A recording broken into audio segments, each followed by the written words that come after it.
7:14 on this cloudy, rainy Groundhog Day. Post office open today? It is a holiday. I didn't see any shatter. Not yet, anyway.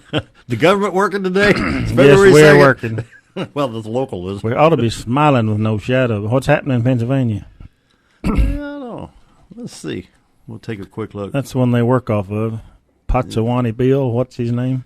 Yeah. What part of Pennsylvania? Is that the coal region? West, northwest? Well, let's see. They've got central. Let's look at central Pennsylvania here. They've got something going on here. Flood watch.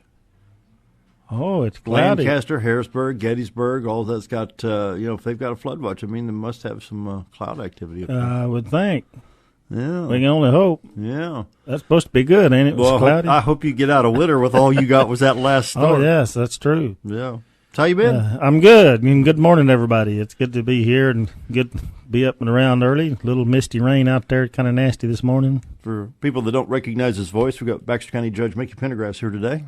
Yes, yeah. Thank you. And for our monthly visit, it has been an awful mild winter. We've been very fortunate. We had that one Elias event, very little snow. What little snow we got really helped travel until it got packed. But, we've had a very fortunate winter. And I think after the last 3 winters, we probably we've earned one. 2 or 3. So, yes. Let's But we are just, it is just February the 2nd, so we have to keep in mind our snow comes in February, the greatest part. So, yeah, I'd like it for just to be snow next time we get, but it's get off the start of a good year. Just a good little 4-inch wet snow that you can just blade it off with nothing, Put some moisture and nitrogen in that ground. Yeah. Well, I'm looking at I'm glad we're not in this winter storm watch.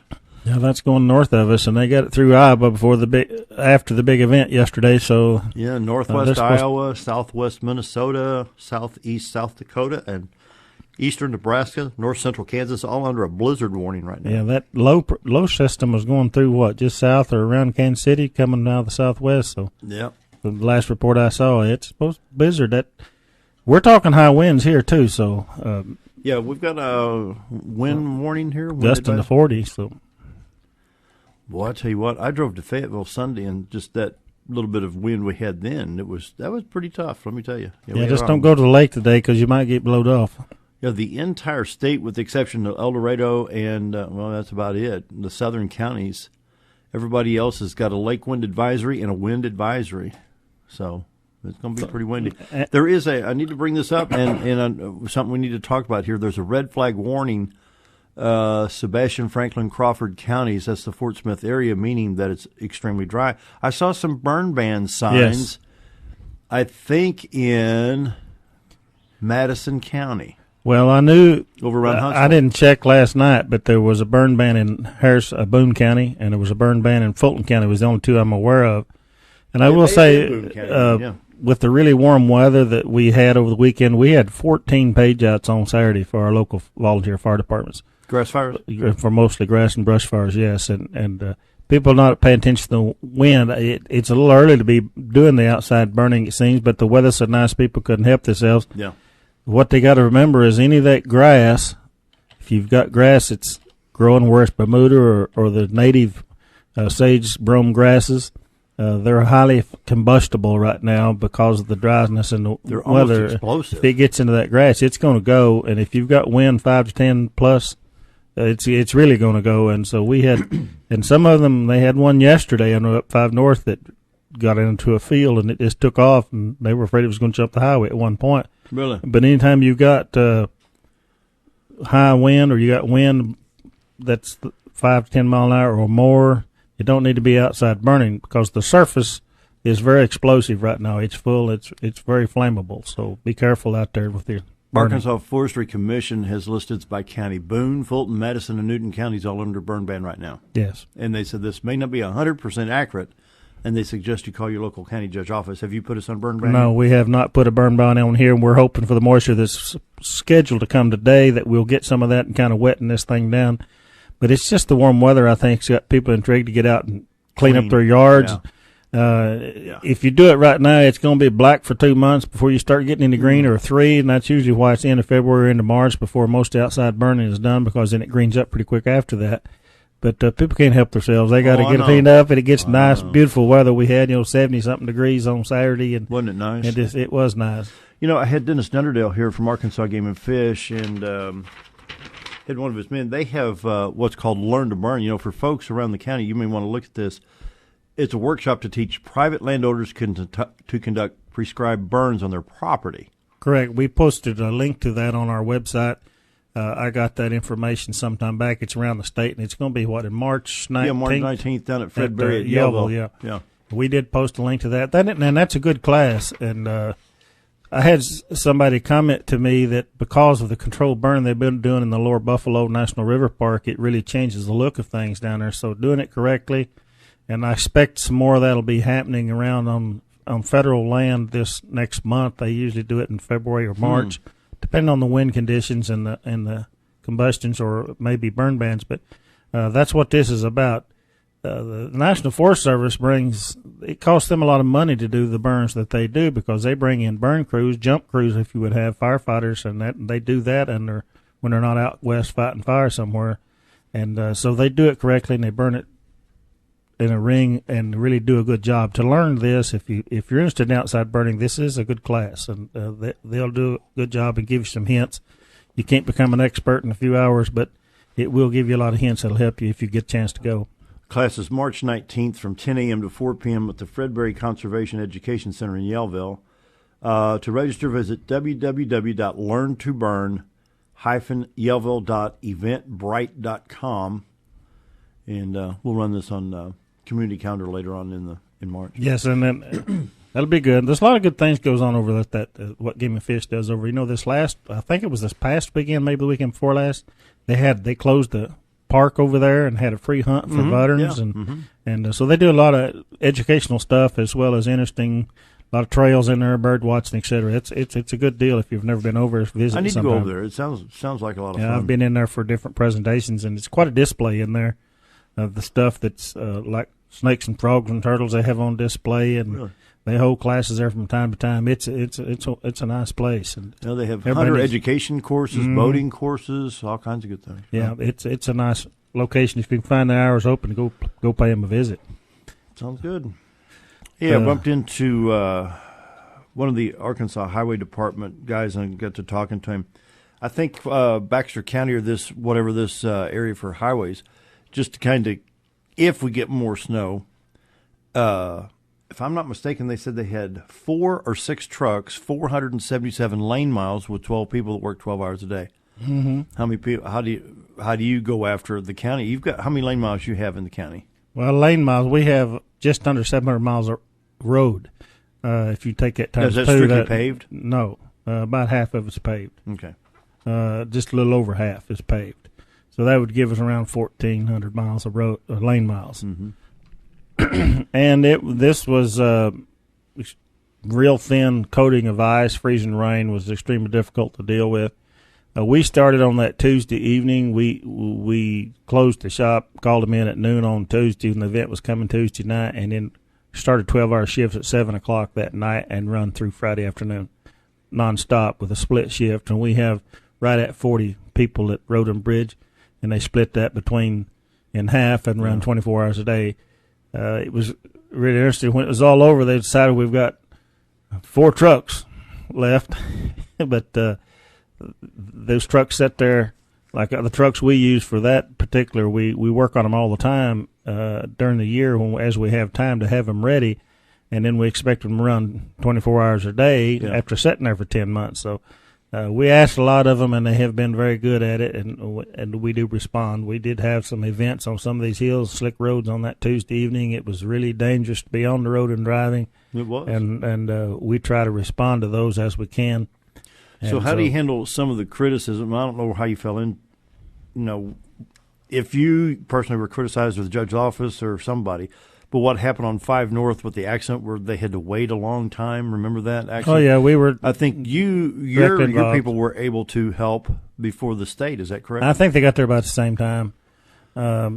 we have to understand those citizens. You can't just fold your arms and blink your eyes and have somebody from Mountain Home to the state line in a twinkle of an eye. And you have to also to remember we have more than one highway that are considered by the state as secondary or third deck roads.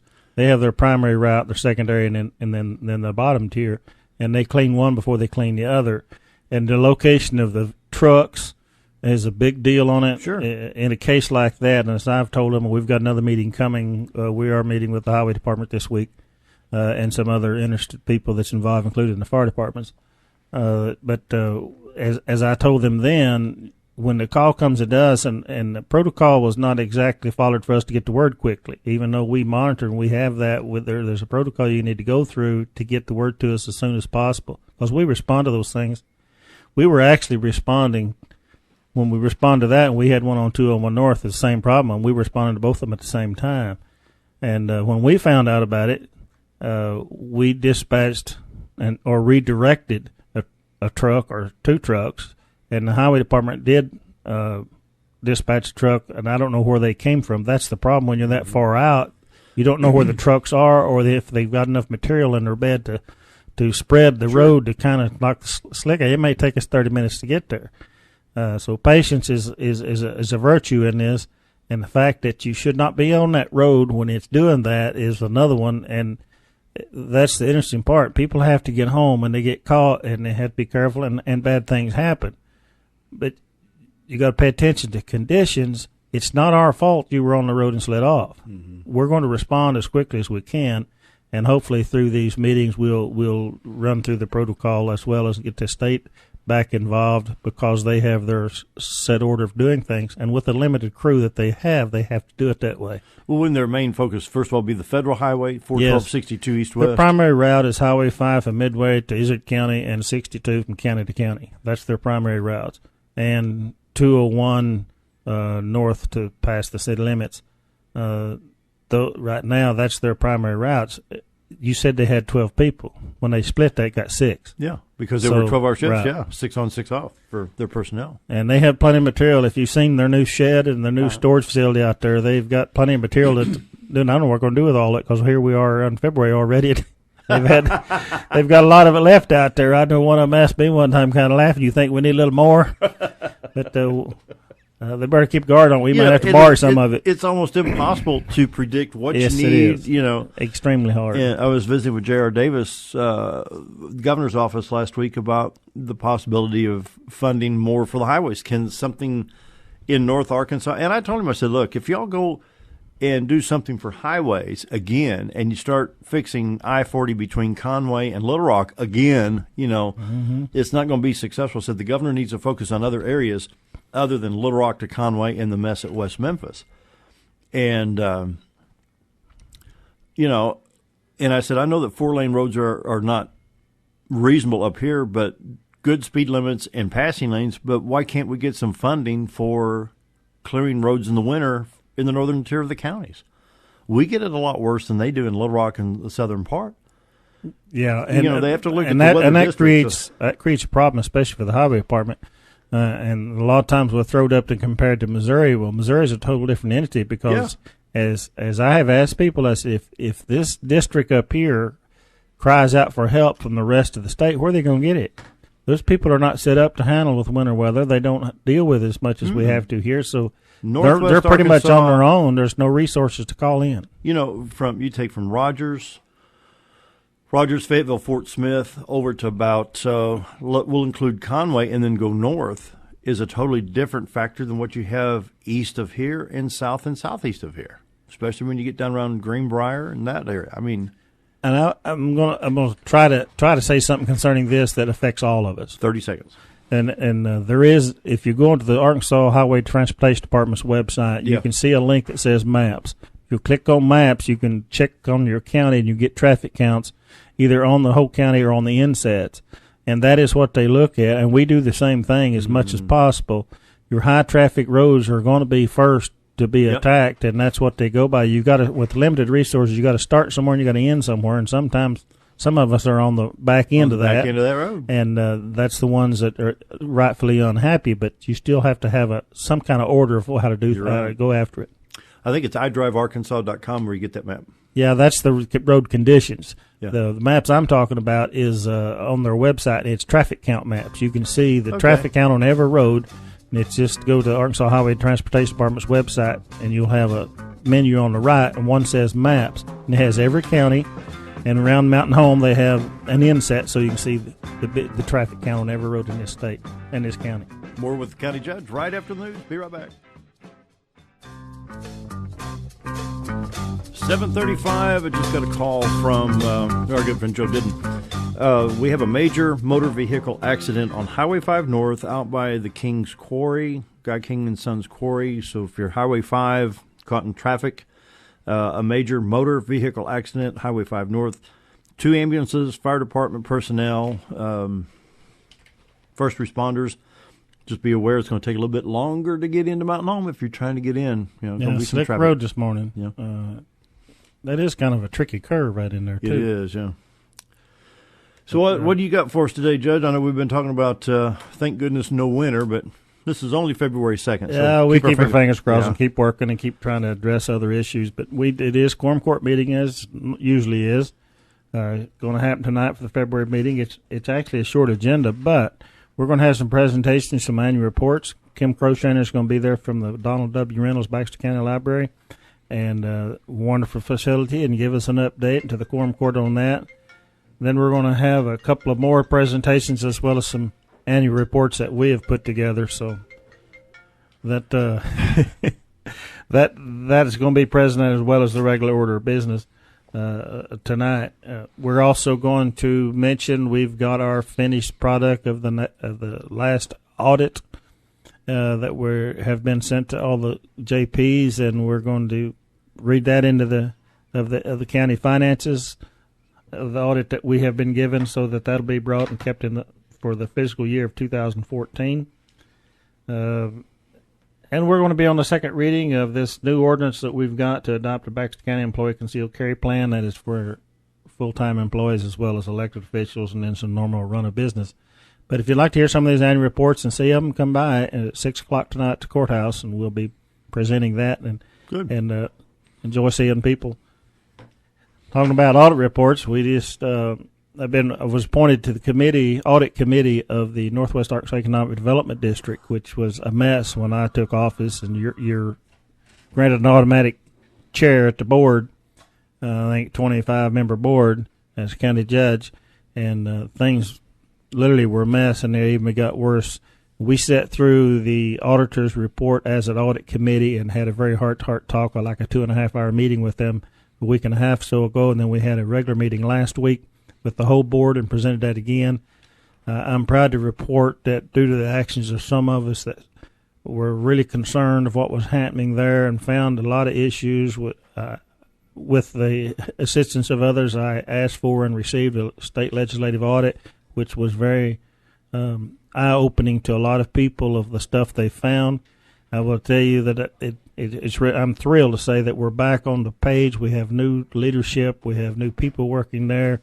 It's going to return back to those of us, the counties and the cities of the 9-county economic development district. We're going to be turning back in there as their owners. The board has started to become more responsive, as they should have been all the time. And I'm just tickled that I was able to play a small part in getting this around. But I think we're going to see more exciting things come from this. It's a long time overdue. And we're going to see it, like the City of Mountain Home receive a GIF grant through the Economic Development District this last week for the police department. GIF, General Improvement Funds that's given, and the Economic Development Districts have been the vehicle the legislature have used to have these surplus funds put out into general improvement funds. And 3 years ago or 5 years ago, whatever it was like $11 million. It wasn't near that much this last time, but it's split up amongst the whole county, and people apply for that. And we've been applying for some and getting a lot of other people insistent they go in there. So that it's good to report that's coming. Another report coming about Highway Kings, Highway 5 North wreck cleaned up. There's another accident, Highway 126 at 5 in Midway, a 3-car pilot. Well, we got some motor vehicle accidents today. Yeah, I don't know. It's people in a hurry, but it's this minor. It's warm, so it's just moisture on the roads. Yeah, and I'm slick, looking at the radar. We have some shower activity moving into Marion County right now, and some of that's starting to reach into the western part of Baxter County, but nothing real significant. Yeah, well, be careful out there. It's always dangerous. Heavy traffic, people going to work and go to school, etc. Be careful out there when you're driving down those roads. But that's kind of what we got going on in the county, as well as the normal order of business of everything that we're trying to do, and everybody's working hard to attack their sides of their responsibility in working for county government. Don't forget, it's too late now. If you didn't register to vote yesterday, you're not going to buy yesterday. You're not going to vote in the March 1 primary. We got that coming up March 1st. The March meeting is going to be moved back to. Are we going to talk on election day? Sure. Yeah. That'll be fun. Yeah. The quorum court meeting has already been moved to March 8th because we have to use the courthouse to count votes that day.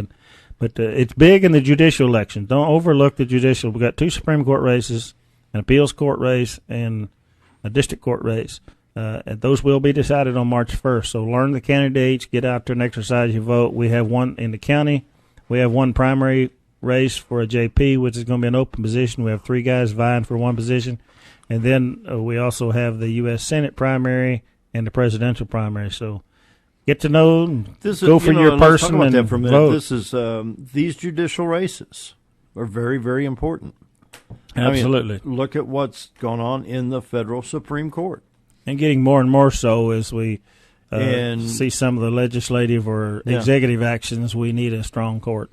We do, and it's like, people ask me, said, well, why are these judicial so important? I said, look at what's happened. I mean, we've actually had Supreme Court rule on a junior high or high school boy in Chicago that wanted to use the girls' shower after physical education class. Mm-hmm.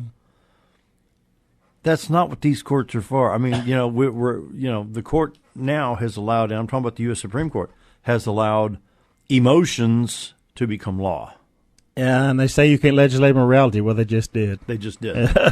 If you allow that stuff, that's legislation morality in the wrong direction. So it just irritates the dickens out of me that common sense seems to have gone out the barn door, and they can't get the door closed and bring it back. But I don't understand that. But and so we can start in Arkansas by putting decent people in our court. We have the opportunity to elect these judges. Mm-hmm. Where the Supreme Court of the federal level is appointed. And those of us in Arkansas, sometimes we take that for granted. Not every state, in a lot of other states, the judges are appointed. They're not elected. Yeah.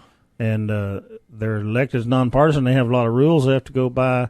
If you take just the district court level, this is those that haven't been paying attention, we're changing the district.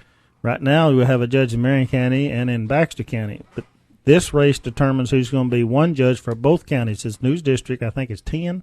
I believe that's right. Yeah. So whoever wins this race between Mark Cooper and Judge Duffy is going to be the judge over both counties, and that's the misdemeanor cases, the traffic courts, the drug courts, the misdemeanor cases that goes in district court. They run 12,000 cases in Baxter County now in a year, and about 5,000 in Marion County. So it's going to be a full-time position to add those together, and they'll have to have courts not only in Yellow and Mountain Home, the county seats, but they also hold courts in some of the outlying cities once or twice or sometimes a month, depending on the load. So it's going to be a big deal to do both counties. The appeals court, we have a prosecuting attorney and a current judge out of Faulkner County that's running. That's an 18-county area. That is the next step beyond circuit court on an appeal process. Those of you might remember Rhonda Wood was our judge in that district, now the Supreme Court judge. That's when we really got started getting involved, because when Rhonda was visiting here and was elected that position, now she's in the Supreme Court. And then we have our favorite son, Sean Womack, running for Supreme Court. Then you have a race between Courtney Goodson, who is the Supreme Court justice now, and Dan Kemp out of Mountain View for the Chief Justice of the Quorum Court. He was on last week by phone. Yes. Yeah, he's going to be here February 26th. That's a little unknown races, but get to know these people and pick one out, and please exercise your vote. That's a right that we're getting, that we have. You talk about the different things that comes out. I'm pretty much the purist and constitutional. I get some people mad at me sometimes because I go that route, but I think the founders wrote what they meant and meant what they wrote. So, I agree. I think we go by that. But exercise your right as an Arkansas citizen to find out who's running. We're going to take a quick break. More with the county judge right after this. Stick around. Be right back. 7:47.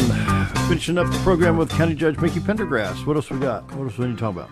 Oh, I don't know. We could surely think of something that we, with the normal business, we invite everybody. We're changing the website, and you look at that. And it's got a new look on it, and we try to keep things up there updated. I get questions recently about some of the things that we have to do, and they said, where can I get this, where do I pick this up? Well, our Code of Ordinances, which is what we passed 2 years ago, that all the ordinances passed by Baxter County Quorum Courts have been codified, and so there is a manual, and they are codified by codes. They are on the website. If you go to Public Documents link, you not only see the Quorum Court agendas, you see the budget, the last 5, maybe 6 years now of budgets. The current year budgets is constantly changing because we spend money every day to pay bills. They have the Code of Ordinances. You have some other things on there, and the clerk is coming soon. It already has some access to land transactions and land records. You can go out to Data Scout or ArkansasData.com and look up land records and assessments. We're moved in the technical age, but if you want to know if a county law is on there, go look at the code book. It's got like 15 chapters, so you happy studying, and it's divided up by titles, so you can kind of reference the things in there. And just a question I got a couple of days ago, and I looked it up in the code and sent him the link to it and told him this is covered by this ordinance, and you can look it up and see most of the rules. If that doesn't satisfy you, come by, we'll give you a book. But as far as this concerning land development, we have books for that. But yeah, we're working all the time on that to improve and make it more accessible to people, which is one thing that we preached on ever since I first announced for this office. Something we want to do is because we work for the people. We hadn't forgotten who the bosses are, and I remind people that quite often. We don't always respond in the way that everybody's successful, but we respond in the way the best we can. And that not everybody gets proud of us, but we do try to answer all the questions. What about our tax revenues? How are we doing there? Sales tax was this was the month of November report, was up 0.3%. And it was interesting when I listened to the Mountain Home City Treasurer report. That brought up something that I hadn't thought about. That report included what is known as Cyber Monday. We get no sales tax off of cyber sales to speak of. There may be some sent to the state, but because there is not a law in this country that requires the vendors to charge for the sales tax. People buy things online, even Amazon.com or others like that, and you don't have to pay sales tax. So if you go to a local vendor, you do. So if Cyber Monday in the report might have been, we were up 4.6% or so last year, 15 over 14 for the year, which allowed us to pay the increase in our health insurance in this year's budget, as well as move the salary schedule 2%. That funded that. Our real estate taxes drew back just a little bit because we're in a major reappraisal period. It's down just a little bit from 15 over 14. But our sales tax is growing and is keeping us afloat and increasing cost. And we're under some rules. Many people may not have heard. Minimum wage in Arkansas is going to be $8.50 January 1 of this next year. Our minimum wage was way below that on our starting salary on our grade scale. And we set out a plan 2 years ago, and we're almost there. What was it, $8.50 by January 1, 2017. It's $8 right now. And we were way below the $8, and so we moved it 3% last year. We've moved it another 2% this year, and if funding holds out, we'll move it another 2% next year, and we'll be above the $8.50. So this has been a plan that we've been working on with the Quorum Court and all the officials to get us in compliance with the state law. Federal projects are requiring, I think it's 1015 or 1050 that they require, which is force feeding us, which I totally disagree with. I'm not really liking it. I want everybody's salaries to be increased as much as we can afford, and that's in all entities. The county has been very non-competitive in salaries. We have a wonderful package to go with the Yeah, salary. your But benefits package. benefit package is great, yes. Retirement, health insurance, vision, dental, et cetera, et cetera. But our salaries have been low, and it's really hard to compete. And a lot of times that's what people look at, especially the younger generation. They look at more money in their pocket instead of the benefits that can get them down the road. So we're trying to address that, and we've been very aggressive in that as funding will allow us to. But that started this year, and we're almost there. So there's always something like that coming on that we're dealing with. Let's talk a little bit about the fuel prices, and I'll be honest with you, I'm disappointed in how how the news media is handling the gasoline prices. Everybody knows that when you have cheaper fuel, it puts more money in our pockets, Correct. more liquid cash to spend. Therefore, I would think that the market would be doing a better job. But why are we relying on high oil to substantiate our stock market?